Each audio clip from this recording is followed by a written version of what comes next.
Vivirás conmigo gratis. La mitad de tu pensión cubrirá tu alquiler, exclamó mi hijo. Y su esposa asintió en silencio como si fuera un arreglo normal. Sonreí, tragándome la amargura de la traición. Pero cuando me levanté de la mesa, todo cambió. La justicia que no esperaban comenzó a destruir su mundo. Antes de continuar, por favor suscríbete al canal y escribe en los comentarios qué hora es donde te encuentras ahora. Serví café en mi taza y les ofrecí más a Adrián y Valeria al otro lado de la mesa del comedor. El almuerzo del domingo había dejado la mesa llena de platos, y la luz de la tarde de primavera entraba suavemente por las ventanas de nuestra casa. Me sentía bien ese día, incluso optimista. Quería que ustedes dos fueran los primeros en saberlo, dije, acomodándome de nuevo en mi silla. Me jubilo el próximo mes. La pensión será de $2,400 mensuales. No es mucho, pero es suficiente. Adrián miró a Valeria. Algo pasó entre ellos que hizo que mi café de repente supiera diferente. Valeria dejó su tenedor con precisión. De hecho, es el momento perfecto. Hemos querido discutir su situación con el alquiler. A partir de abril, usted pagará $1,200 mensuales. Las palabras quedaron flotando como humo. Miré a mi hijo, esperando que la corrigiera, que se riera. En lugar de eso, él estudiaba su plato, revolviendo los restos de comida. ¿Alquiler? Mantuve la voz tranquila. Soy familia. Esta es nuestra casa. Julián Valeria enfatizó la palabra como si yo tuviera problemas para oír. Usted vive aquí. Usted paga alquiler. Así es como funciona en todas partes. Deslizó una hoja de cálculo impresa sobre la mesa hacia mí. El papel estaba impecable, las columnas ordenadas. Había preparado esto. Lo había planeado. Adrián finalmente habló, sin atreverse a mirarme a los ojos. Papá, tienes que entender. Tenemos gastos. La hipoteca. Las facturas. Es justo que contribuyas. Miré la hoja de cálculo. Alquiler de habitación. Asignación de servicios. Uso de espacios compartidos. Costos de comida. Los números estaban detallados como el menú de un restaurante. $1,200. La mitad de todo lo que había ganado en 43 años de trabajo de ingeniería, calculado al centavo. Cuando usted mencionó el monto de la pensión, continuó Valeria, su voz profesional y fría, nos dimos cuenta de que podía pagar la tarifa del mercado. Su habitación, servicios, espacios compartidos, comida. $1,200 es en realidad generoso para este vecindario. Me levanté lentamente, empujé mi silla hacia atrás sin fuerza. Las patas rasparon contra el suelo de madera que había ayudado a Adrián a restaurar hacía 5 años. No dije nada. No levanté la voz, solo los miré a ambos, mi hijo evitando mi mirada. Su esposa observándome con la expresión de alguien que concluye una transacción comercial exitosa. Interesante, dije. La palabra salió plana, casi curiosa. Muy interesante, de hecho. Caminé hacia las escaleras, mis pasos medidos y deliberados. Detrás de mí, Valeria gritó. Necesitaremos el primer pago el 1 de abril. Faltan 3 semanas. No me di la vuelta. En mi habitación cerré la puerta con llave y me dirigí al armario. La caja de cartón estaba en el estante superior, donde había estado durante 15 años. Etiquetada con mi propia letra. Documentos de la casa. 2010. Mis manos estaban firmes mientras la bajaba y la llevaba a la cama. Los papeles se extendieron sobre el edredón como pruebas en la escena de un crimen. Cheque de caja por $340,000. Mi firma al final. Documentos de cierre de marzo de 2010. Mi nombre figuraba como comprador. Adrián Ruiz figuraba como titular. Los papeles de transferencia de título. Mi nota escrita a mano en papel de bloc de notas amarillo. Fechada el día del cierre. Para el futuro de mi hijo. Para que empiece con más ventaja que yo. Había pasado 42 años de mi carrera como ingeniero estructural. Calculando la capacidad de carga y los puntos de tensión. Entendiendo exactamente cuánto peso podía soportar una cimentación antes de agrietarse. Quería que Adrián construyera su vida sobre terreno firme. En lugar de eso, le había construido un arma. La hipoteca con la que decían tener problemas no existía. Había pagado en efectivo. Las facturas que necesitaban ayuda para cubrir eran de una casa que no les costó nada. Y ahora querían la mitad de mi pensión por el privilegio de dormir en una habitación que yo había comprado con mi propio dinero, en una casa que le había entregado a mi hijo como regalo porque creía que un padre debía ayudar a sus hijos a tener éxito. Me senté al borde de la cama, con el cheque original en la mano. $340,000. Hace 15 años. Eso era casi todo lo que tenía ahorrado.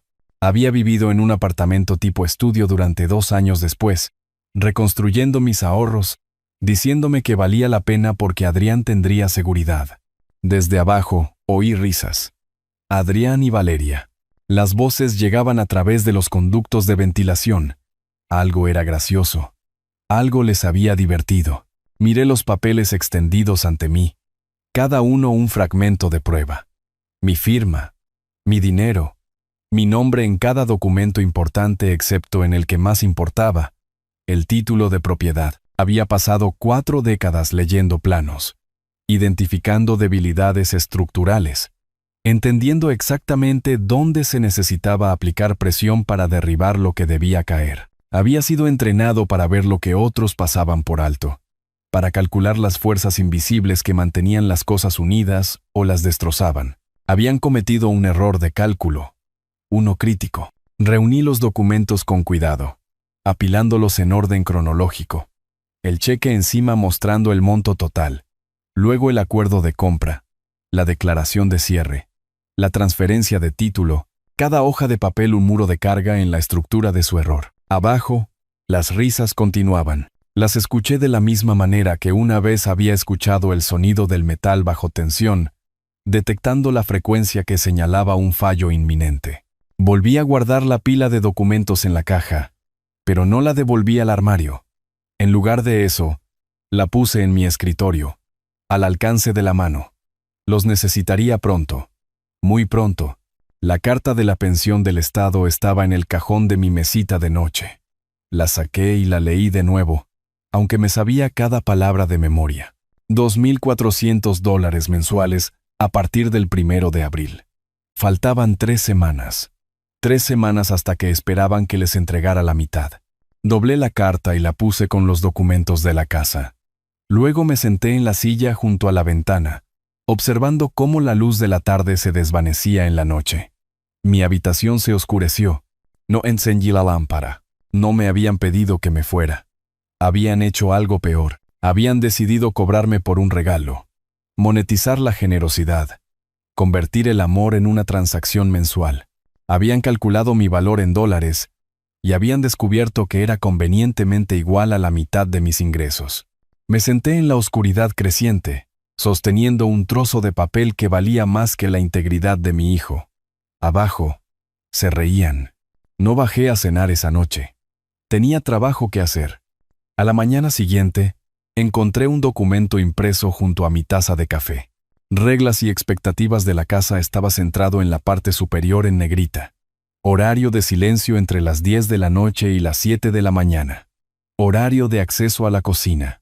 Valeria tenía prioridad por la mañana. Yo podía usarla después de las 8:30. Pautas de uso de espacios compartidos. El televisor de la sala era de ellos. Yo debía ver programas en mi habitación. Valeria apareció en la puerta, ya vestida para su trabajo en la oficina de facturación médica. Solo un poco de estructura, dijo. Hace que todo sea más claro para todos. Tomé el papel, lo doblé una vez y lo deslicé en el bolsillo de mi camisa. Claro es bueno, dije. Se fue sin decir una palabra más. Adrián bajó 10 minutos después. Agarró una taza de viaje y salió. Ninguno de los dos me preguntó si había dormido bien o si necesitaba algo. La casa se sentía diferente ahora. No como un hogar, sino como una propiedad con inquilinos y propietarios. Saqué el cuaderno de mi bolsillo, uno que había comprado en la farmacia la noche anterior. Pequeño, de espiral. Cabe en la mano. Anoté la fecha, y luego, documento de reglas de la casa presentado. Acceso a la cocina restringido. Espacios compartidos redefinidos como suyos. Sin emoción en las notas. Solo hechos. Horas. Citas. El martes, bajé y encontré a Valeria fotografiando el interior del refrigerador con su teléfono. Movía los artículos, buscando mejores ángulos. Su expresión era concentrada. Propósitos de documentación, dijo cuando notó que la observaba. Ya veo, dije. ¿Debería esperar un recibo detallado? Tal vez. Veremos cómo va abril. Anoté eso también. Hora. Fecha. Sus palabras exactas. El inventario del refrigerador. La implicación de que mi consumo de alimentos estaba siendo medido contra algún estándar que ella había establecido. Esa tarde, mientras ambos estaban en el trabajo, caminé 3 cuadras hasta un banco diferente al que siempre habíamos usado. La gerente de la sucursal era joven, profesional, ansiosa por ayudar. Abrí una cuenta nueva, corriente y de ahorros. Luego transferí $87,000 de mi antigua cuenta de ahorros, la que Adrián y Valeria sabían que existía, porque la había mencionado la Navidad pasada, cuando Adrián estaba preocupado por las reparaciones del coche. ¿Todo bien, señor Ruiz?, preguntó la gerente mientras procesaba la transferencia. Solo organizando las finanzas para la jubilación, dije, sonriendo. Cuando todo estuvo listo, me entregó cheques temporales y una tarjeta de débito. Alquilé una caja de seguridad mientras estaba allí. Pequeña, pero suficiente. De vuelta en casa, fotografié cada documento de la caja de la casa usando mi teléfono. El cheque, los papeles de cierre, la transferencia de la escritura, mi nota escrita a mano. Subí todo al almacenamiento en la nube. Luego conduje a mi nuevo banco y coloqué los originales en la caja de seguridad. Las copias volvieron a la caja de cartón en mi habitación. Si alguien miraba, vería papeles. No sabrían que los originales estaban guardados bajo llave fuera de su alcance. El miércoles por la noche, volví a mi habitación después de cenar y la encontré notablemente más fría que el resto de la casa. El termostato programable en el pasillo marcaba 58 grados, configurado para mi zona durante las horas nocturnas. Cuando lo ajusté de nuevo a 68, Adrián apareció en cuestión de minutos. Papá, la calefacción se queda en esa configuración. No podemos permitirnos calentar habitaciones vacías todo el día.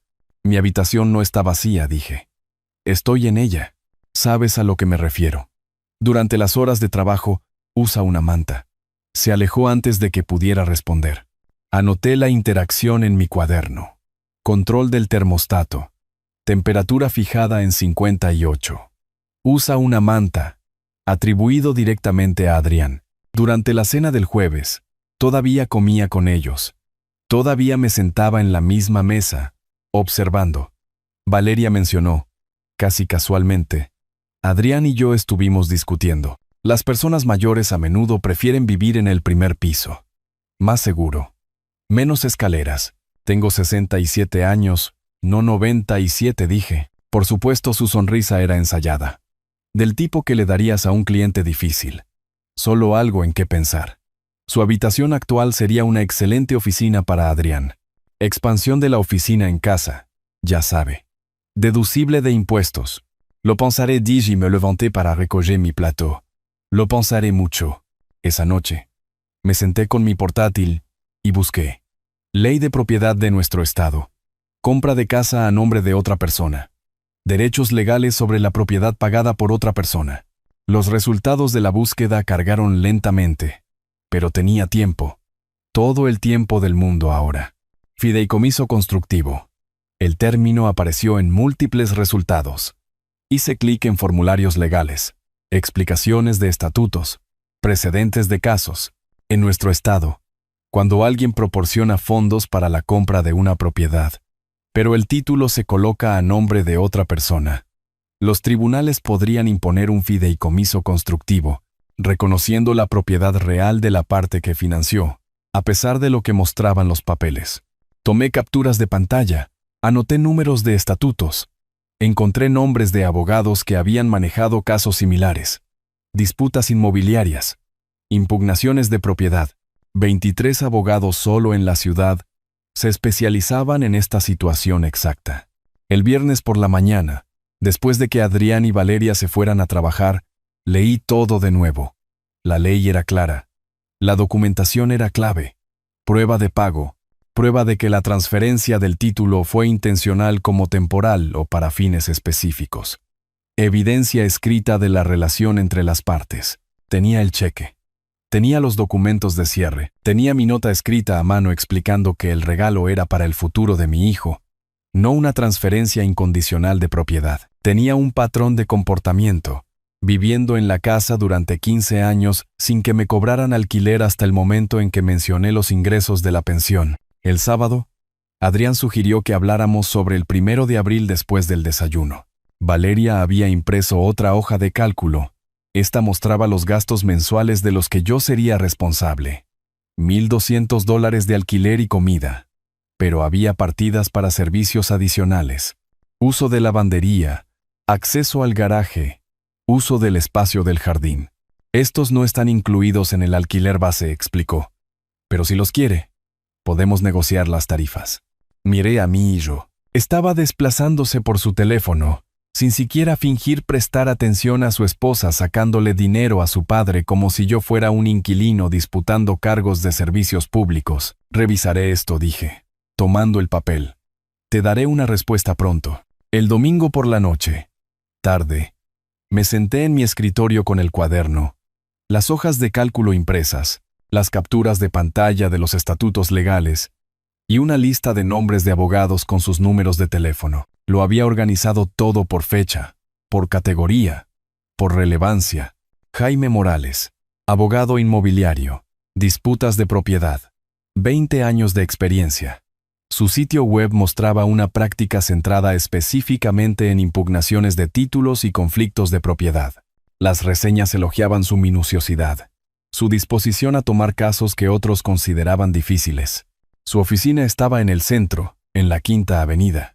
La tarifa de consulta era de $200. El número de teléfono aparecía claramente en la parte superior de la página. Lo anoté en mi cuaderno, subrayándolo 2 veces. Mañana era lunes. Las oficinas abrían a las 9. Llamaría a las 9:15, después del ajetreo de la mañana, cuando alguien tuviera tiempo de escuchar con atención. Hice clic en la foto de perfil de Morales. Un hombre de unos 50 años. Cabello canoso, expresión seria. Su biografía mencionaba experiencia en ingeniería antes de la Facultad de Derecho, ingeniería estructural. Específicamente, él entendería los planos, entendería los cimientos, entendería lo que sucedía cuando construías algo y luego alguien más lo reclamaba. Cerré el portátil y miré mi teléfono. El número del abogado brillaba en la pantalla. Mañana haría una llamada que lo cambiaría todo. Llamé a la oficina de Jaime Morales a primera hora de la mañana.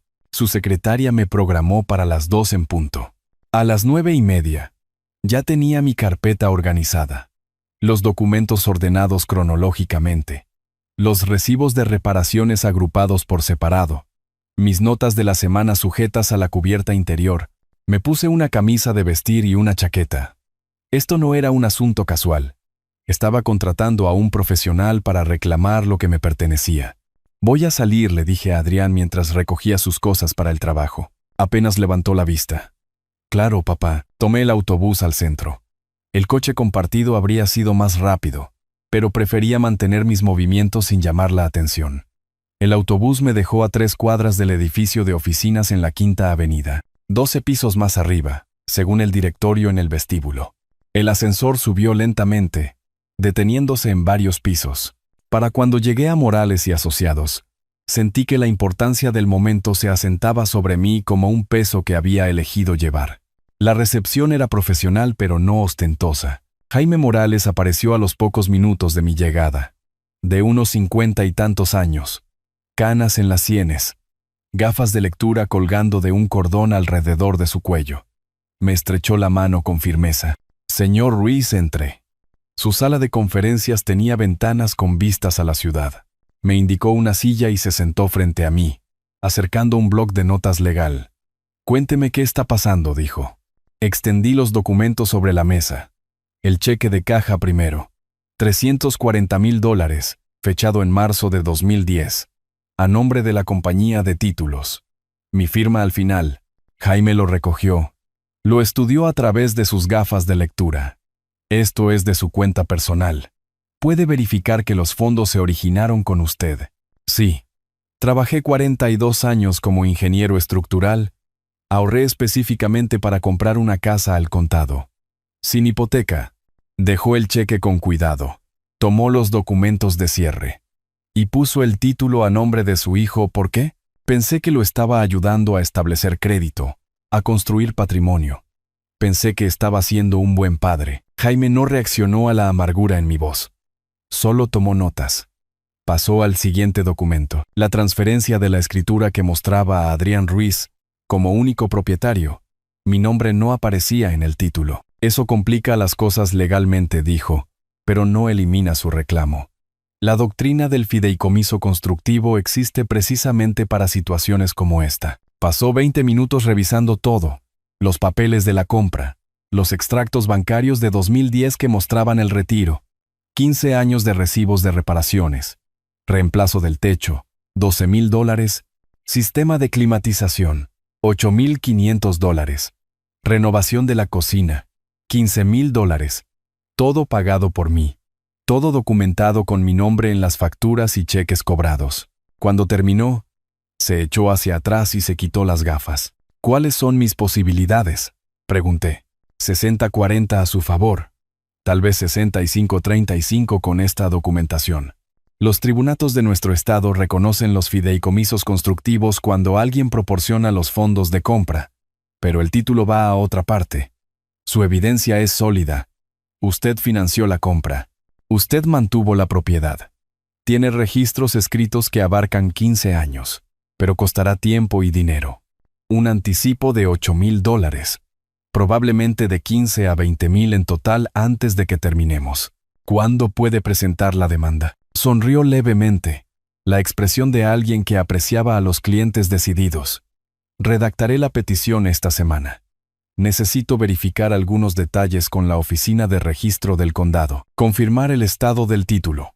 La presentaremos la próxima semana. Le escribí un cheque por $8,000 de mi nueva cuenta bancaria. Mi mano estaba firme. La cuenta solo tenía 2 semanas, pero Jaime se dio cuenta. Era el tipo de abogado que se daba cuenta de todo. ¿Cuenta reciente?, preguntó. Protección de activos, dije. Parecía prudente, inteligente. Firmó el acuerdo de anticipo y deslizó mi copia sobre la mesa. Lo llamaré cuando la petición esté lista. Probablemente el jueves o viernes. Una vez que la presentemos, serán notificados en 48 horas. Tomé el autobús a casa, llegando antes de que Adrián y Valeria terminaran de trabajar. Coloqué el recibo del abogado en el cajón de mi escritorio bajo llave. Cené como de costumbre. Adrián carraspeó a mitad de la comida. Valeria tomó la palabra antes de que él pudiera hablar. Hemos revisado las tarifas del mercado, dijo, sacando otra hoja de cálculo impresa. Su alquiler aumenta a $1,500 a partir del 1 de mayo. Deslizó el papel hacia mí. Listados de alquiler de sitios web. Habitaciones comparables en casas de la ciudad. Precios que oscilaban entre $1,700 y $1,900 mensuales. Miré la hoja de cálculo. Los números estaban resaltados, organizados en columnas. De apariencia profesional. Es un aumento del 25%, dije. Esa es la realidad del mercado. Honestamente, le estamos haciendo un favor. Adrián añadió débilmente. Las facturas siguen subiendo, papá. No estamos ganando dinero contigo, solo cubriendo costos. Me levanté, recogí mi plato. Entiendo. 1 de mayo. $1,500. Valeria me llamó mientras salía de la habitación. Lo necesitaremos el 1, no a finales de mes como la última vez. Me detuve, pero no me di la vuelta. Anotado. No había pagado el alquiler de abril. No había pagado nada, pero ella ya estaba reescribiendo la historia, creando una narrativa donde yo era el inquilino moroso, la carga que necesitaba ser administrada. En mi habitación, los oí abajo. Sus voces llegaban a través de los conductos de la calefacción. ¿Ves?, decía Valeria. Es razonable. Deberíamos haber hecho esto hace meses. Adrián murmuró algo que no pude entender. Para el próximo año, probablemente podamos subirlo a 2,000, continuó Valeria. No se irá a ninguna parte. ¿A dónde iría? Abrí mi cuaderno. Escribí la fecha. 6 de abril. Luego, abogado contratado. Jaime Morales. Anticipo de $8,000. Petición se presenta la próxima semana. Nueva línea. Alquiler aumentado a $1,500. Efectivo el 1 de mayo. V. Sugiere aumentar a $2,000 el próximo año. Sus voces subían, celebrando lo que pensaban que era una victoria. Adrián se rió de algo. El sonido resonó en los conductos. Añadí otra entrada. Patrón establecido. Demandas incrementales. Confianza creciente. Explotación a largo plazo planeada. Jaime presentaría la petición la próxima semana. Probablemente el jueves. Serían notificados para el sábado. Que celebraran mientras pudieran.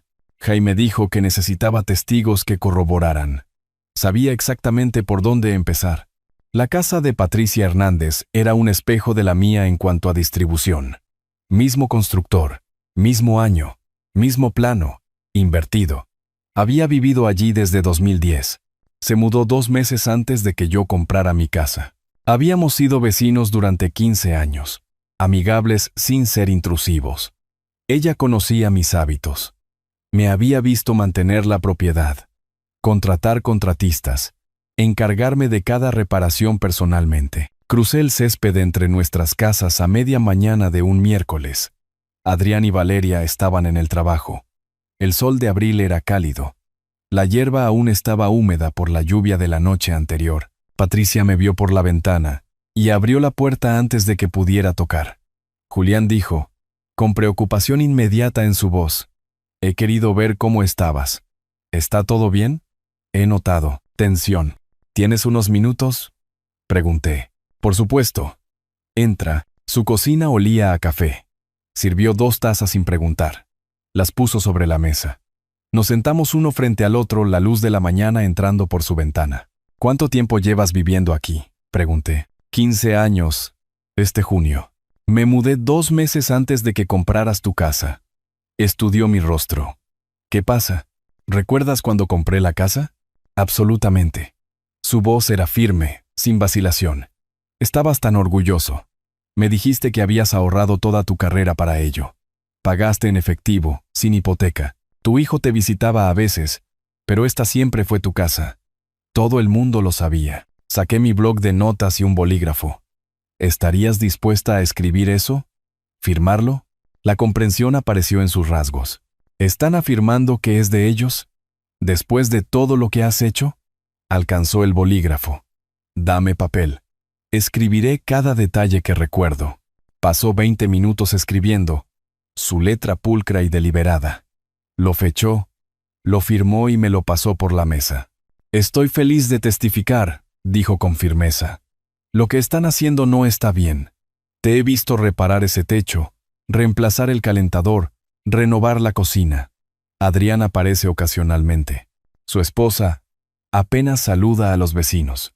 Esa casa es tuya, Julián. Todos en esta calle lo saben. Fotografié su declaración con mi teléfono. Le di las gracias. Guardé el original en mi carpeta. Esa tarde, me reuní con Miguel Torres en una cafetería del centro. Tasador licenciado, 30 años de experiencia según su sitio web. Lo había llamado esa mañana. ¿Qué motiva la tasación?, preguntó, sacando su tableta. Venta, refinanciación, planificación patrimonial, asunto legal. Necesito una valoración oficial. Entendido. Sin juzgar. Solo eficiencia profesional. Necesitaré acceso a todas las habitaciones, incluyendo el sótano y el ático. ¿Cuándo le viene bien? Mañana. A las 10 de la mañana. Los otros ocupantes estarán en el trabajo. ¿Otros ocupantes? Es complicado, dije. Por eso necesito la tasación. Miguel llegó precisamente a las 10 de la mañana siguiente. Pasó 2 horas midiendo habitaciones, fotografiando mejoras, anotando la calidad del mantenimiento. Me mantuve al margen. No influí en su evaluación. Fue minucioso, profesional. Exactamente lo que necesitaba. 3 días después, el informe de tasación llegó por correo electrónico. Valor de mercado actual, $520,000. La casa se había revalorizado en $180,000 desde que la compré. Una inversión que había financiado por completo, mantenido personalmente, mejorado sistemáticamente. Le reenvié el informe a Jaime Morales. Luego me dediqué a otra investigación. Esa noche, Busqué en los registros de propiedad del condado en línea. Información pública accesible para cualquiera. Introduje la dirección de la casa y esperé a que se cargaran los resultados. El historial de compras apareció primero. Compra original, marzo de 2010. Precio, $340,000. Sin hipoteca registrada. Libre de cargas, exactamente como la había pagado. Luego, más abajo en la pantalla, una segunda entrada. Línea de crédito sobre el valor líquido de la vivienda. $80,000. Abierta en marzo de 2024. Prestamista. Banco del Noroeste. Me quedé mirando esa entrada durante mucho tiempo. Adrián había pedido dinero prestado contra la casa. Había pedido prestados $80,000 usando el patrimonio que yo había creado, sin decírmelo, sin pedir permiso. Hice clic más profundo en los registros del tribunal, buscando cualquier presentación relacionada. Encontré una fechada hace 6 semanas. Aviso de incumplimiento. Banco del Noroeste contra Adrián Ruiz. Prestatario con 3 pagos atrasados en la línea de crédito sobre el valor líquido de la vivienda. Pago mensual, $2,400. Atrasos totales, $7,200. El prestatario tiene 90 días desde el aviso para subsanar el incumplimiento o la propiedad estará sujeta a procedimientos de ejecución hipotecaria. El cálculo era simple. Me exigían $1,500 mensuales, mientras le debían al banco $7,200 en pagos atrasados. Pago mensual del HELOC, $2,400, exactamente igual al monto de mi pensión. No eran codiciosos, estaban desesperados, ahogándose, e intentando usarme como balsa salvavidas. Me recosté de la computadora portátil, procesando. Adrián había sacado un préstamo de $80,000 hacía 14 meses. No podía mantener los pagos. Se enfrentaba a una ejecución hipotecaria en 90 días a menos que se pusiera al día con los atrasos y reanudara el pago de $2,400 mensuales. Por eso la exigencia de alquiler llegó exactamente cuando lo hizo. Por eso habían calculado $1,200 con tanta precisión. La mitad de mi pensión. Por eso Valeria lo había aumentado a $1,500 esta semana. Necesitaban más rápido. Habían apostado con una casa que no compraron, usando un patrimonio que no crearon, y ahora necesitaban que yo los rescatara. Redacté un correo electrónico para Jaime Morales. Asunto: evidencia adicional. Urgente. Adjunté el informe de tasación, la captura de pantalla del HELOC, la captura de pantalla del aviso de ejecución hipotecaria, texto del cuerpo. Propiedad actualmente valorada en $520,000. El titular tomó un HELOC de $80,000 en marzo de 2024 sin mi conocimiento. Actualmente en incumplimiento, $7,200 en atrasos, enfrentando ejecución hipotecaria. Esto explica su repentina demanda de pagos de alquiler. Por favor, llame cuando le sea conveniente. Esa noche, Adrián se cruzó conmigo en el pasillo. Papá, ¿vino alguien hoy? Un vecino mencionó haber visto un coche. Un tasador de propiedades, dije con calma. Para mis registros, ¿un tasador? ¿Por qué? Asunto personal. Continué hacia mi habitación. Cerré la puerta. Oí la voz de Valeria desde la cocina, suspicaz. ¿Para qué necesita una tasación? Adrián respondió, incómodo. No lo sé.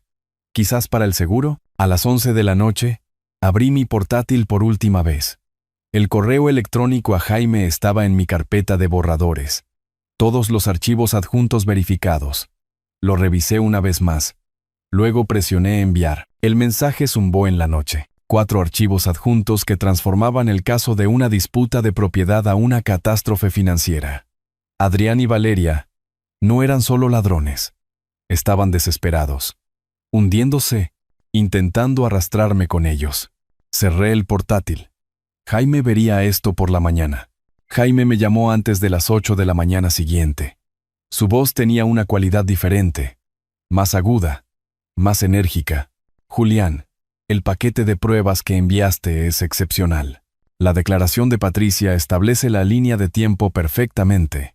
La tasación muestra el valor actual en $520,000. ¿Y ese aviso de ejecución hipotecaria? Esa es una palanca que no podríamos haber anticipado. ¿Cuándo presentas la demanda? Pregunté. Hoy. Estoy terminando la petición ahora. Serán notificados en 48 horas. Probablemente el jueves. Acerqué mi cuaderno. Anoté la línea de tiempo. ¿Qué pasa después de que sean notificados? Tienen 30 días para responder. Contratarán a un abogado. Presentarán una respuesta. Tal vez una contrademanda. Luego comenzamos el descubrimiento. Deposiciones. Interrogatorios. Producción de documentos. El proceso de litigio estándar. ¿Cuánto tiempo hasta la resolución? De 4 a 6 meses si luchan hasta el final. Podríamos llegar a un acuerdo antes si son lo suficientemente inteligentes como para reconocer que están expuestos. Jaime hizo una pausa. Una cosa más. Dada la situación de ejecución hipotecaria, son financieramente vulnerables. Eso generalmente hace que la gente se desespere. La gente desesperada toma malas decisiones. Mantente alerta. Pasaron 2 días. Mantuve una interacción mínima con Adrián y Valeria. 8 comidas en mi habitación documentaron sus miradas cada vez más hostiles. La casa se sentía como un campo de batalla durante un alto el fuego. Silencio temporal, enmascarando la violencia inevitable. El jueves por la tarde sonó el timbre. Adrián respondió. Oí voces desde mi habitación. Formales, transaccionales. Luego, pasos en las escaleras. Rápidos y pesados. ¿Qué es esto? Adrián apareció en mi puerta, con papeles en la mano. Detrás de él, el rostro de Valeria estaba pálido. Levanté la vista de mi libro. Documentos legales, supongo. ¿Nos demandaste? Valeria empujó a Adrián. ¿Realmente presentaste una demanda? Presenté una petición de fideicomiso constructivo. Sí. Adrián miró los papeles como si pudieran incendiarse. No puedes hacer esto. La casa está a mi nombre. Han pasado 15 años. Entonces no tienes nada de qué preocuparte. Volví a mi libro. Tu abogado puede explicarte el proceso. Se fueron sin decir otra palabra. Los oí abajo, extendiendo los documentos sobre la mesa del comedor. Sus voces llegaban a través de los conductos de ventilación, confundidos, enojados, asustados. Por la noche, habían consultado a alguien. Lo supe porque intentaron acorralarme en la cocina. Papá. Adrián carraspeó. Esto de la demanda se está yendo de las manos. ¿No podemos sentarnos, arreglar esto como familia? No me di la vuelta de la estufa. No podemos. Pero nuestros abogados pueden. ¿Realmente vas a hacer esto? La voz de Valeria tenía un filo más duro. ¿Demandando a tu propio hijo? Me volví entonces. La miré directamente a los ojos. Estoy reclamando una propiedad que compré. La relación es secundaria a la ley. ¿Secundaria? El volumen de Adrián aumentó. Soy tu familia. La familia no le cobra a la familia el 75% de sus ingresos por una habitación que ya posee. Tú redefiniste nuestra relación. Estoy aceptando tus términos, entonces lárgate. Adrián se acercó, con los puños apretados. Vete. Esta noche. No me moví.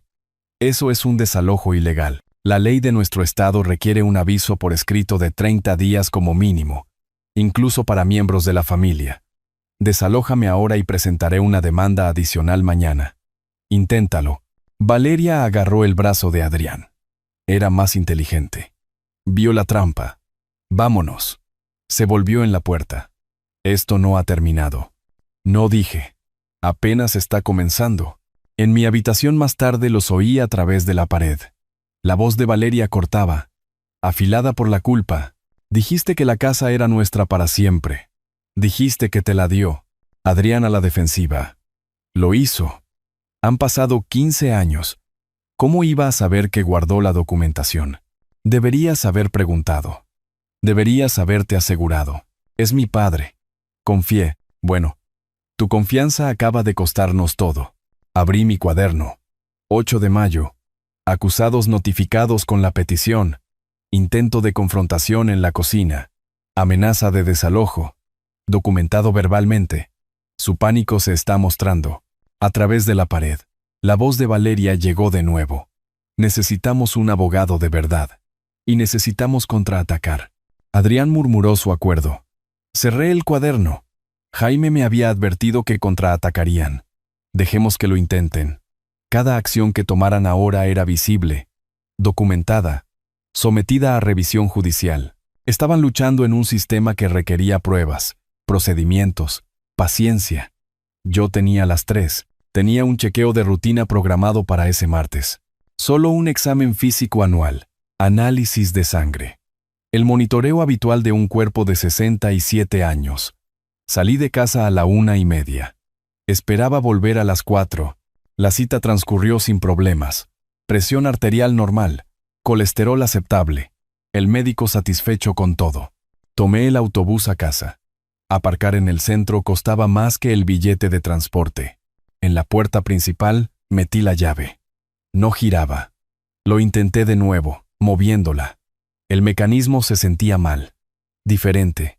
Examiné la cerradura de cerca. Herrajes nuevos. Latón en lugar de acero. La habían cambiado, la puerta trasera era la misma. Juego de cerradura nuevo. Mi llave inútil. Presioné el timbre. Esperé. Presioné de nuevo, manteniéndolo más tiempo. La voz de Valeria llegó a través de un intercomunicador que no sabía que existía. No vamos a dejarlo entrar. Abre la puerta, dije con calma. Vivo aquí. Ya no. Usted nos demandó. Eso es abandono. La ley no funciona así. Abre la puerta. Silencio. Saqué mi teléfono. Fotografié la puerta principal. La nueva cerradura. La cámara del timbre montada encima. También nueva. Di la vuelta a la casa, fotografiando cada punto de entrada, cada imagen con marca de tiempo. El coche de Adrián llegó mientras estaba en la puerta trasera. Salió. Me vio.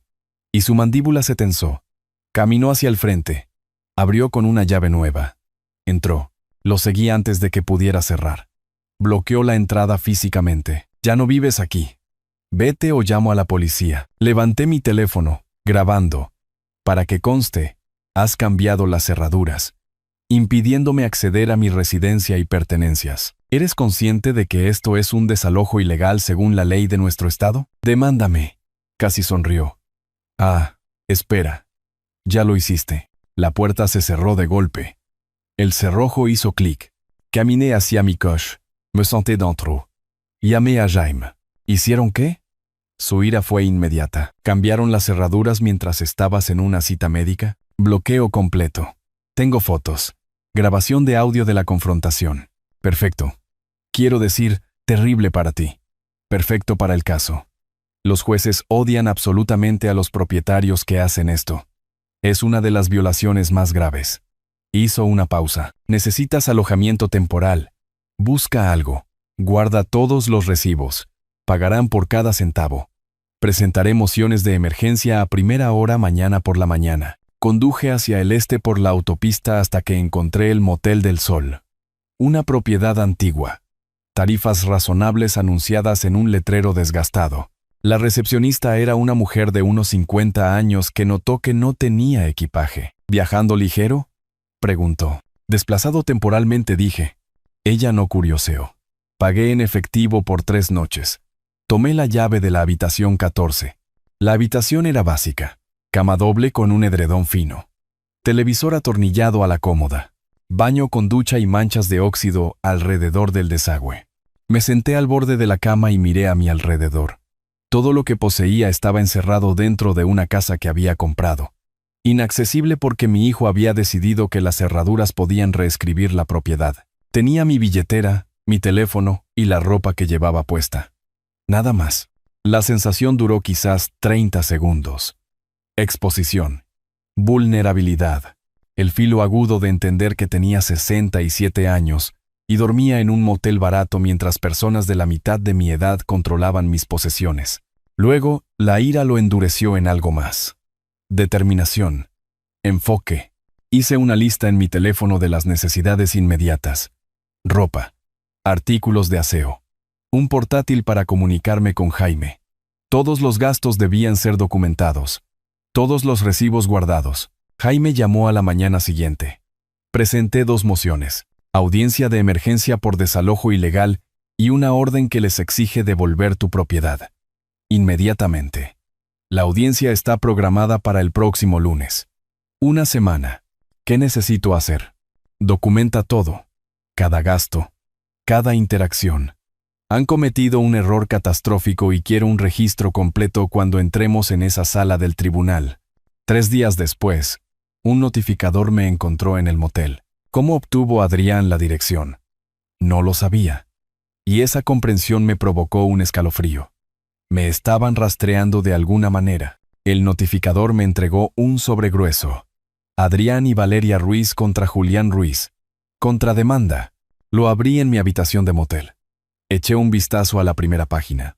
Ojeé. Buscaban $45,000 por 15 años de alquiler no pagado, afirmando que había vivido gratis mientras ellos corrían con todos los gastos. Adjunta venía una declaración jurada de Roberto Rojas, el hermano de Valeria que vivía en la capital del estado. Una declaración detallada sobre visitar la casa regularmente a lo largo de los años, ser testigo de cómo Adrián pagaba por todo. Reparaciones, servicios públicos, impuestos a la propiedad. Firma notariada al final. Lo leí 2 veces. Cada frase era una fabricación. Roberto apenas visitaba. Quizás 2 veces al año para las vacaciones. Nunca presenció ninguna transacción, pero la firma era real. Oficial. Llamé a Jaime. Presentaron una contrademanda, dije.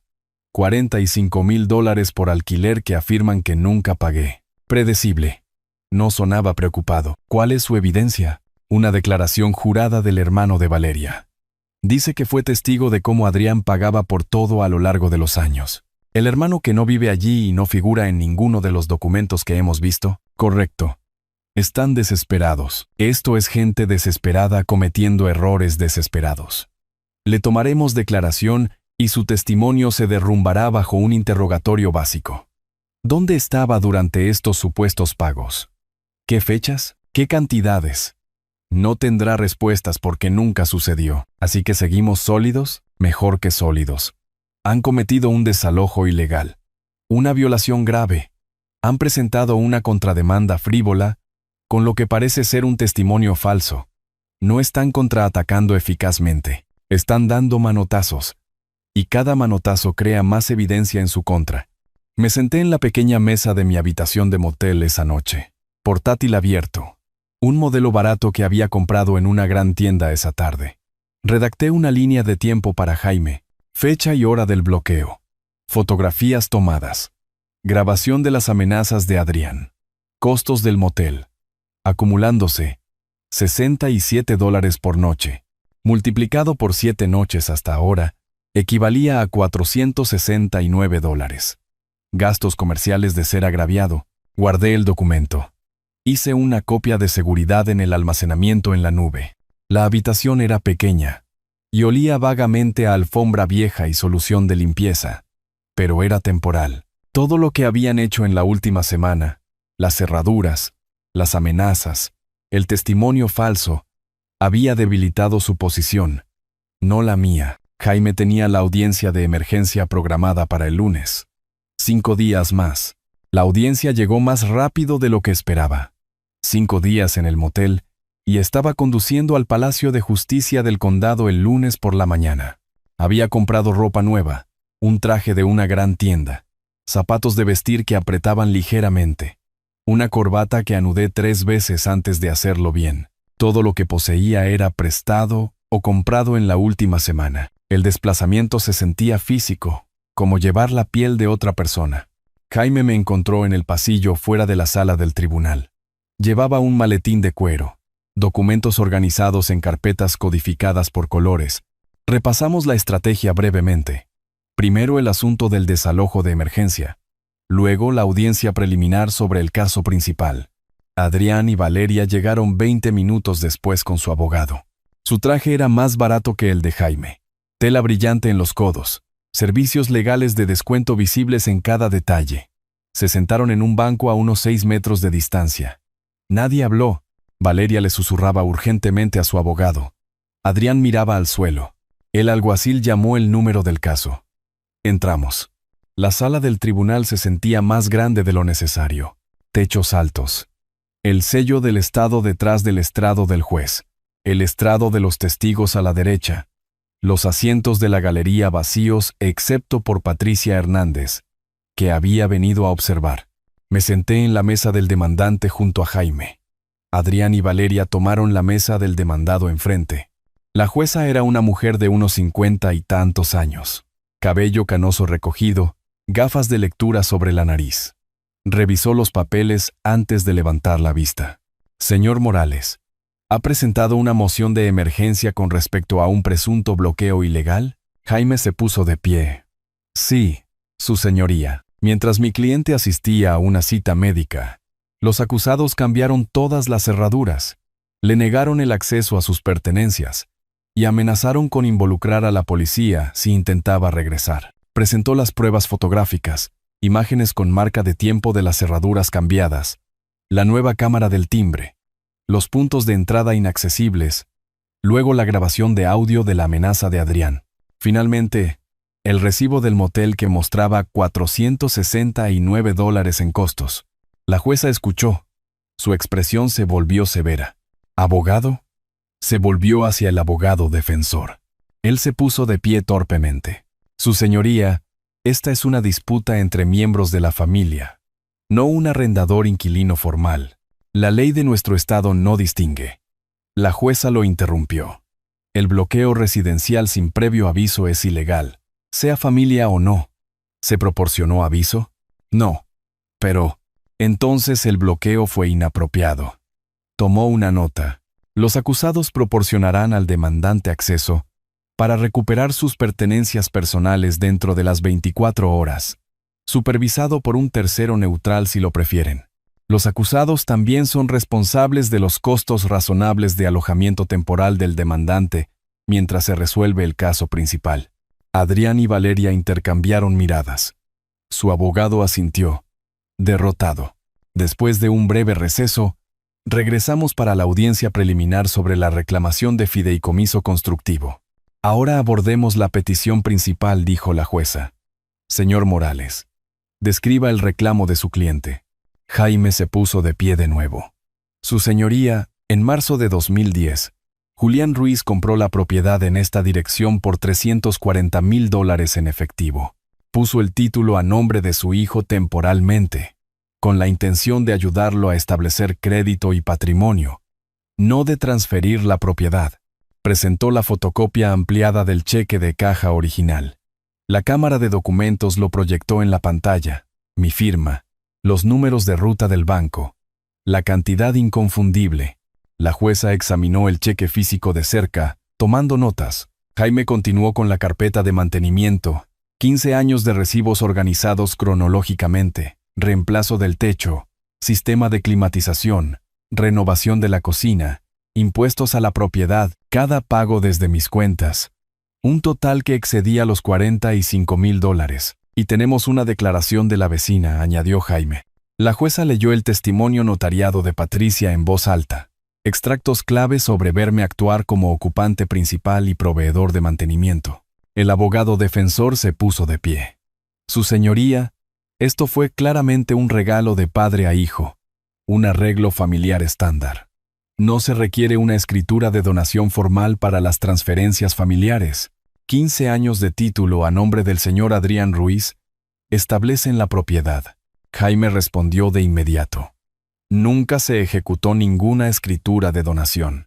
La ley de nuestro estado presume que alguien que paga por una propiedad retiene la propiedad a menos que se documente una clara intención de regalo.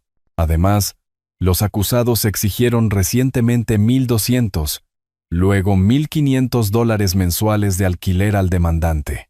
No se le cobra alquiler a alguien que crees que recibió un regalo. Las cejas de la jueza se arquearon. Ese es un punto válido. La defensa presentó la declaración jurada de Roberto. Jaime objetó al instante. Su señoría, este testigo vive en la capital del estado.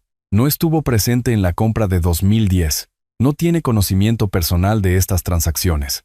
Esto es un testimonio de oídas que respalda lo que parece ser un perjurio. La jueza se dirigió a Adrián directamente. Señor Ruiz, ¿contribuyó usted con fondos para la compra de $340,000 en 2010? Adrián vaciló. Miró a su abogado. No directamente, pero se entendía. Sí o no, por favor. No, su señoría. ¿Ha pagado los impuestos a la propiedad de esta residencia? Creo que Mi se encargó de eso. El reemplazo del techo en 2018, el sistema de climatización en 2016. La voz de Adrián se apagó. No, su señoría. La jueza se quitó las gafas, las puso sobre el estrado. Dada la documentación sustancial y las afirmaciones contradictorias, ordeno un examen forense de todos los registros financieros por un experto designado por el tribunal. El experto verificará la autenticidad de los documentos, rastreará las fuentes de los fondos y establecerá la línea de tiempo de los pagos. El informe debe presentarse en 4 semanas. Miró a ambas mesas.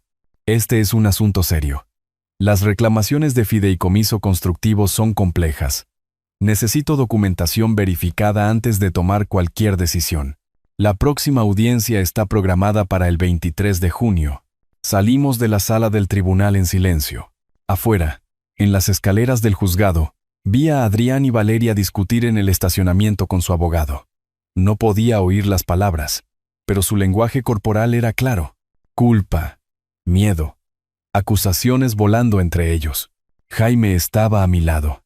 La jueza se está tomando esto en serio. Eso es bueno para nosotros. Los miré. 3 personas peleando por un barco que se hundía. Adrián gesticulaba salvajemente. Valeria le daba la espalda. Su abogado parecía agotado. Jaime tocó mi brazo. Vamos a llevarlo de vuelta a su lugar. Mañana organizamos la recuperación de sus pertenencias. Asentí. No era mi lugar. Una habitación de motel, pero temporal. La orden de examen de la jueza significaba algo. Significaba dudas sobre su historia. Significaba posibilidad. Había estado de vuelta en el motel 2 semanas. Mis pertenencias llenaban el pequeño espacio ahora. Ropa en el armario. Documentos en una caja de banquero en el escritorio. El portátil al lado. Esperar el informe del examinador forense se sentía como contener la respiración bajo el agua. Jaime llamó a media tarde de un martes. Su voz tenía esa cualidad urgente de nuevo. Julián, tenemos un problema. Adrián puso la casa en el mercado. Agarré mi portátil antes de que terminara la frase. ¿Hizo qué? Puesta en venta hace 3 días. $480,000. Por debajo del valor de tasación para una venta rápida. Te estoy enviando el enlace ahora. El correo electrónico llegó mientras hablábamos. Hice clic en el sitio web de bienes raíces. Escribí la dirección. Allí estaba. Mi casa. Fotos de habitaciones que había mantenido durante 15 años. Descripción enfatizando vendedor motivado. ¿Puede hacer eso? Pregunté. ¿Con el caso pendiente? Técnicamente, sí. Sigue siendo el titular. Pero podemos detenerlo. Necesitamos presentar una orden judicial de emergencia inmediatamente. Ya tienen 2 compradores interesados. Uno presentó una oferta preliminar. ¿Qué tan rápido se puede vender una casa? ¿En el mercado de la ciudad? ¿Con un precio por debajo del valor? Tal vez una semana. Por eso te llamo. ¿Puedes venir a mi oficina ahora mismo? Estoy redactando la moción. Salí en 5 minutos. En la oficina de Jaime. Lo observé escribir la moción de emergencia en la pantalla de su computadora. Lenguaje legal formándose en tiempo real. Cita de jurisprudencia. Afirmaciones fácticas. Reparación solicitada. Si la casa se vende a un tercero inocente antes de que nuestro caso se resuelva, explicó mientras escribía. Estamos en territorio complicado. Los nuevos propietarios no han hecho nada malo. Necesitamos congelar la venta. Ahora. Esbozó la base de la orden judicial. Yo tenía una reclamación legítima pendiente. La casa era propiedad en disputa. La venta me impediría recuperarla incluso si ganaba. Y los acusados intentaban liquidar el activo para evitar el juicio. Condujimos juntos al juzgado. Llegamos 30 minutos antes de que cerrara la oficina del secretario. Presentamos la moción con los documentos de respaldo. Pagué la tarifa de presentación de emergencia de $350. El secretario selló los papeles. Dijo que la jueza lo revisaría durante la noche. Jaime me llamó a las 8 de la mañana siguiente. La jueza programó una audiencia de emergencia para las 10. Misma sala. La sala de audiencias era más pequeña esta vez. Menos formal. La misma jueza de la audiencia anterior revisaba papeles en su estrado. Adrián y Valeria se sentaron con su abogado. Los tres parecían agotados. El agente inmobiliario también estaba presente, citado para asistir. Su abogado argumentó que sus clientes tenían derecho a vender su propiedad. Jaime contrarrestó con la reclamación de fideicomiso constructivo pendiente. El examen forense en curso. ¿Cómo la venta perjudicaría mi reclamo legítimo? La jueza le preguntó al agente directamente. ¿Está al tanto del litigio pendiente con respecto a esta propiedad? El agente se movió incómodo. Los vendedores no revelaron ningún litigio, su señoría. La jueza frunció el ceño. Señor Ruiz, le dijo a Adrián, puso a la venta una propiedad en disputa durante un litigio activo con un análisis forense ordenado por el tribunal en curso. Su señoría, la propiedad está legalmente a nombre de mi cliente. Comenzó su abogado. Mientras se examina la reclamación de fideicomiso constructivo, la voz de la jueza se agudizó. Vender el activo antes de la determinación anularía todo el caso. Falló desde el estrado. Se prohíbe la venta de la propiedad hasta que se resuelva la reclamación de fideicomiso constructivo. Señor Morales, presente esta orden en el registro del condado de inmediato. En cuestión de horas, la orden judicial se presentó, creando una nube oficial sobre el título. El agente inmobiliario retiró el listado por la tarde. Jaime informó que Adrián y Valeria habían salido del juzgado devastados. Su abogado le dijo que habían planeado usar las ganancias de la venta para pagar todas sus deudas. Una semana después, Jaime recibió una copia de la solicitud de ejecución hipotecaria del banco. Registro público. El banco notificó formalmente a Adrián de los procedimientos de ejecución hipotecaria sobre la línea de crédito de $80,000. Ahora tenía 5 meses de atraso en los pagos, $12,000 en mora. El aviso le daba 90 días para subsanar el incumplimiento o perder la propiedad. En los días siguientes, noté signos de su colapso financiero. El BMW de Adrián había desaparecido. La vecina Patricia mencionó haber visto una grúa. Las joyas de Valeria aparecieron en venta en un sitio de ventas en línea. Sus compras de supermercado cambiaron a marcas más baratas. Me senté en mi habitación de motel una noche procesando la información. No podían vender la casa, no podían pagar sus deudas, no podían permitirse una batalla legal continua.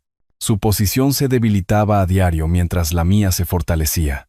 Jaime había dicho que su colapso financiero en realidad ayudaba a nuestro caso, demostraba que estaban desesperados e imprudentes, reforzaba la narrativa de mí como la parte responsable. Me paré junto a la ventana, mirando el tráfico en la autopista. Vi a Adrián pasar en un viejo coche prestado, no en su BMW embargado. Parecía demacrado a través del parabrisas. No sentí satisfacción, solo el reconocimiento de que él había tomado sus decisiones. El examinador forense entregaría el informe en 10 días. Luego se programaría la audiencia final. Adrián y Valeria se estaban ahogando financieramente. No podían vender, no podían pagar, no podían escapar. La trampa se había cerrado. No por mi diseño, por su propia desesperación. El informe del examinador forense llegó un martes por la mañana. Jaime llamó antes de que terminara mi café. Llegó el informe. Tienes que ver esto. ¿Puedes venir a mi oficina? Estuve allí en menos de 1 hora. Jaime tenía el informe impreso. 47 páginas con anexos, gráficos, análisis de expertos. Nos sentamos en su mesa de conferencias y leímos secciones clave juntos. Página 3. La conclusión del examinador. Toda la documentación proporcionada por el demandante verificada como auténtica. No se encontró evidencia de contribución financiera por parte del acusado Adrián Ruiz. Seguí leyendo. El cheque autenticado a través de los registros bancarios de la Reserva Federal.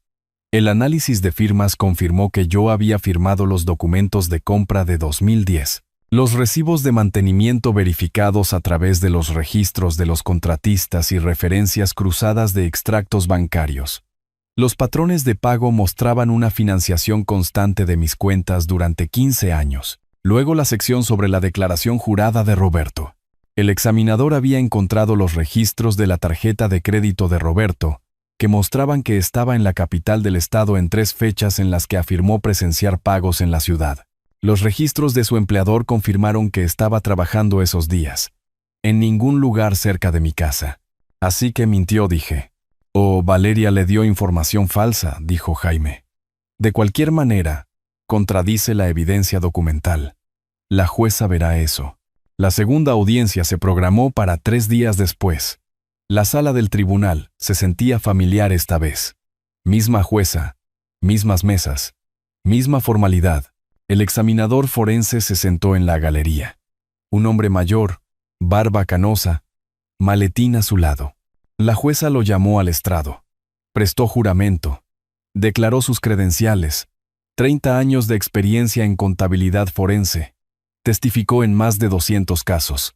Jaime lo guió a través de la metodología, técnicas de autenticación de documentos, referencias cruzadas de bases de datos, verificación de la línea de tiempo, análisis del flujo financiero. En su opinión experta preguntó Jaime, ¿quién financió la compra de la propiedad en esa dirección? Incuestionablemente, Julián Ruiz proporcionó el 100% de los fondos de compra y los costos de mantenimiento posteriores. El abogado defensor intentó atacar la metodología durante el contrainterrogatorio. ¿No podría este cheque haber sido reembolsado más tarde? No hay evidencia de ningún reembolso en 15 años de registros, dijo el examinador con calma. La jueza hizo sus propias preguntas. Doctor Ponce, ¿existe algún escenario en el que la afirmación de propiedad del acusado esté respaldada por evidencia financiera? Ninguno que pudiera encontrar, Su Señoría. La jueza tomó un receso de 30 minutos para revisar el informe completo. Esperamos en el pasillo. Adrián y Valeria se acurrucaron con su abogado, con aspecto sombrío. Nadie habló. Se reanudó la sesión. La jueza leyó su fallo preliminar en el acta. Basado en la evidencia forense presentada, este tribunal determina que el demandante ha establecido un fideicomiso constructivo. El acusado posee el título legal, pero el demandante es el propietario equitativo de la propiedad. Continuó. Con respecto al asunto del desalojo ilegal, el acusado violó las leyes de arrendamiento residencial de nuestro estado. Se le otorgan al demandante $12,000 por daños y perjuicios. Adrián se levantó de repente. «Esto no es justo. Era mi casa». La voz de la jueza se agudizó. «Señor Ruiz, tendrá la oportunidad de apelar. Siéntese». Audiencia final programada para dentro de 3 semanas para formalizar los detalles de la transferencia y los montos de compensación. Salimos de la sala del tribunal. Oí al abogado defensor hablando con Adrián y Valeria en el vestíbulo. La apelación costará $15,000 como mínimo, y volverán a perder. Consideren un acuerdo. La voz de Valeria era aguda. No nos vamos a rendir. Apelaremos. Adrián asintió. Aunque la incertidumbre parpadeaba en su rostro, conduje de regreso al motel esa noche. Me senté en la pequeña mesa, leyendo la copia del informe forense de nuevo. La palabra incuestionablemente me llamó la atención en la página 12. Cerré el informe y abrí mi portátil. Encontré las fotos que había tomado en marzo, los documentos originales de mi armario, los que comenzaron todo. Hace 4 meses. Parecía más tiempo. 3 semanas más, había dicho Jaime. Luego la audiencia final. Luego a casa. Miré alrededor de la habitación del motel una vez más. Casi había terminado. 3 semanas pasaron como agua entre los dedos. Empaqué mi portátil y mis documentos esa mañana, sabiendo que era la última vez que me despertaría en esta habitación de motel. En la recepción, le entregué la llave a la empleada. Ella sonrió. ¿Se va para siempre? Sí. Finalmente, la audiencia final fue breve. La jueza leyó su fallo preparado en el acta. Lenguaje legal detallado, pero la conclusión era clara. Se determina que la propiedad en esta dirección, en esta ciudad, se mantiene en fideicomiso constructivo para el demandante Julián Ruiz. Esbozó los remedios. El acusado debe ejecutar una escritura de renuncia, transfiriendo el título al demandante. Pagar al demandante $420,000, que representan el precio de compra, los costos de mantenimiento, los daños y los honorarios legales. Adrián permaneció en silencio esta vez, mirando la mesa. Valeria le susurraba urgentemente a su abogado. Él negó con la cabeza. No quedaban opciones. Después de la audiencia, Jaime se acercó a su abogado en el pasillo. Mi cliente está dispuesto a discutir un acuerdo razonable. Nos reunimos en una sala de conferencias del juzgado. 4 personas alrededor de una mesa. Jaime presentó los términos. Yo tomaría el título. Pagaría la deuda bancaria de $80,000, evitando la ejecución hipotecaria. Ellos desalojarían en 30 días. Sin más reclamaciones. Su abogado expuso la realidad. Sin esto, el banco ejecuta la hipoteca en 6 días. La ejecución hipotecaria destruye su crédito durante 7 años. Deberán la deficiencia si la casa no cubre la deuda total. Esta es su mejor opción. La voz de Adrián era hueca. Aceptamos. Se redactaron y firmaron los papeles. El tribunal aprobó el acuerdo. Caso cerrado. Durante la siguiente semana, volví a mudar mis pertenencias gradualmente. Adrián y Valeria se mudaron simultáneamente. Habían encontrado un pequeño apartamento al otro lado de la ciudad. Escribí un cheque de $80,000 al banco, satisfaciendo la línea de crédito sobre el valor líquido de la vivienda.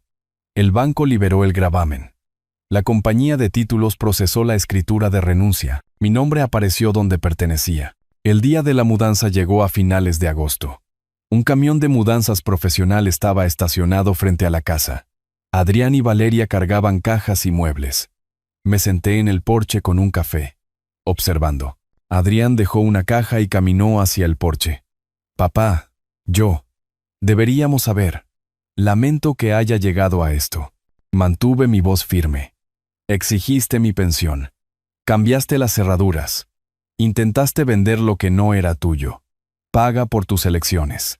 Él asintió lentamente y volvió al camión. No pasaron más palabras entre nosotros. El camión se cargó. Adrián y Valeria se sentaron en su viejo sedán, reemplazo del BMW embargado. El motor arrancó. Se alejaron. Observé hasta que las luces traseras desaparecieron en la esquina. Me levanté y entré por la puerta principal. Mi puerta. Mi casa. Caminé de habitación en habitación. La sala de estar donde habían presentado sus demandas de alquiler. La cocina donde habían detallado mis costos de comida. Arriba, al dormitorio del que habían intentado reubicarme. Todo se sentía diferente ahora. Ganado a través de la evidencia y la ley, no dado a través de la generosidad. Preparé café en la cocina. La misma cocina donde Adrián había amenazado con desalojarme. Serví una taza. Añadí crema como me gustaba. La llevé al porche trasero. El sol de agosto era cálido. Los pájaros se movían entre los árboles del patio. El sonido de mi propia casa. Pacífico. Sin discusiones filtrándose por las paredes. Sin demandas deslizándose sobre las mesas.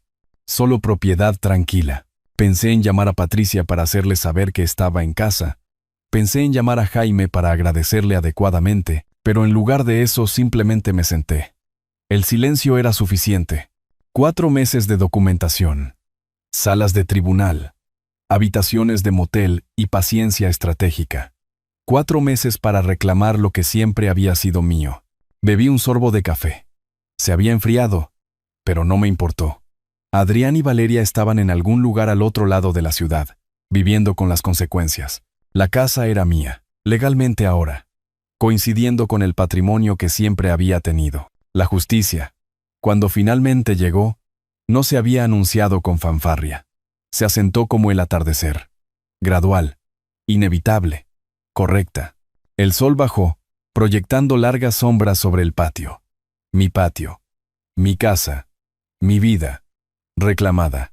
Había vivido 67 años. Y en algún momento aprendí que la justicia no se trata de venganza. Se trata de restauración. Ellos se habían ido. Yo estaba en casa. Eso era suficiente. Si te gustó esta historia, por favor dale me gusta a este video. Suscríbete al canal y comparte tus impresiones sobre esta historia en los comentarios.